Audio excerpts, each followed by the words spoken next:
Welcome back to my daily blog. আবারও একটি রমাদানের ব্লগ নিয়ে চলে আসলাম আপনাদের জন্য। আসসালামু আলাইকুম, hello everyone, this is Silvi and I am from SR stories. I hope you all are doing good. এর আগে আমি শ্বশুরবাড়ি টু বাপের বাড়ি ব্লগ আপলোড করেছিলাম, ওইটা আপনারা অনেক বেশি পছন্দ করেছিলেন। আবারও আজ যাচ্ছি আমার বাবার বাড়িতে, তাহলে বলা যায় এটাও শ্বশুরবাড়ি টু বাপের বাড়ি হচ্ছে। আজ আমি যে সুন্দর জুয়েলারিগুলো পরলাম এগুলো আমাকে পাঠানো হয়েছে ফ্লোলেস প্রিটিয়া ফেসবুক পেজে। আপনারা যদি নিতে চান অবশ্যই তাদেরকে ইনবক্স করে নিতে পারেন। আর আমার পরা এই ড্রেসটা আমি অনেক আগে কিনেছিলাম। আমার পুরাতন ড্রেস রিপিট করে পড়তে খুবই ভালো লাগে। বাইকে উঠলে হেলমেট পরাটা অনেক বেশি প্যারা মনে হয় আমার কাছে, আর হেলমেট খুললে তো মামলা খাওয়ার একটা ভয় থাকেই। হাওয়ার কথা বলতে বলতে আমরা উত্তরাতে চলে আসলাম এবং বাসায় এসে দেখি আম্মু অনেক কিছু রান্না বান্না করছে। আমরা বাসার নিচে বাইকটা রাখতে এসেছিলাম, বাইকটা রেখে আমরা এখন আবারও বের হলাম উত্তরাতে একটু শপিং এ ঘোরাঘুরি করব। বেসিক্যালি আজকে আমাদের ফ্যামিলির সবার জন্য একটু শপিং করব, ঈদ শপিং বলা যায়। এর জন্য আমরা প্রথমেই পাঞ্জাবি কিনতে চলে আসলাম ইলিয়ানে। ঘুরে ফিরে সবই একই ডিজাইন।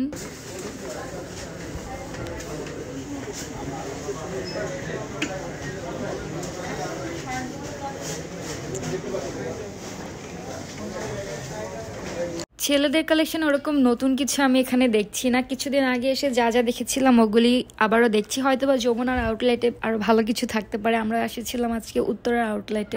এর মধ্যে থেকে আমরা আমাদের বেস্টটা চয়েস করার চেষ্টা করেছি। আমরা দুইটা পাঞ্জাবি নিয়েছি আর এখন যাচ্ছি আমি আমার আম্মুর জন্য কিছু শপিং করার জন্য। আম্মুর জন্য যেহেতু আনস্টিচ 3 পিস নিব, এই জন্য এইসএম প্লাজাতে এসেছিলাম। তো এখান থেকে ঘুরে ঘুরে একটা চয়েস করলাম এবং নিয়েও নিলাম।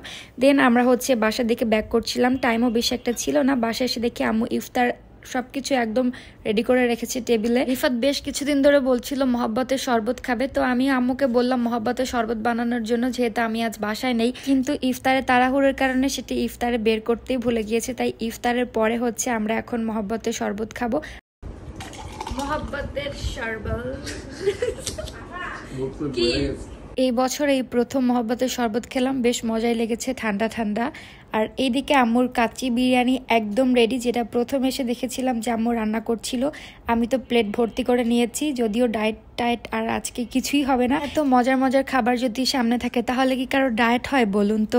তারপরে যদি সেটা হয় মায়ের হাতের রান্না, আবার দাওয়াতে আসছি, তাহলে তো কখনো মিস যাবেই না। কে কাচ্চি বিরিয়ানি খেতে পছন্দ করেন অবশ্যই কমেন্টস করে জানাবেন। এখন একদল লোক এসে আমাকে কমেন্টস করে বলবে কাকে জানি কপি করে খাচ্ছি বা কিভাবে খাচ্ছি। আপনারা ক্যামেরা অন করে খেয়ে দেখবেন আপনাদেরকে কেমন লাগে, তারপর কমেন্টস করতে আসবেন। যারা আসলে এই টাইপের কমেন্টস করে তাদের আসলে কোনো যোগ্যতাই নেই কোনো কিছু করার, শুধু মানুষের পিছনে পড়ে থাকাই তাদের একমাত্র কর্ম। যাই হোক, সবারই একটা ব্যক্তি স্বাধীনতা আছে, আমার এগুলো বলে কোনো লাভ হবে না। যারা এরকম খারাপ মাইন্ড নিয়ে চলে তারা খারাপ মন্তব্য করবেই।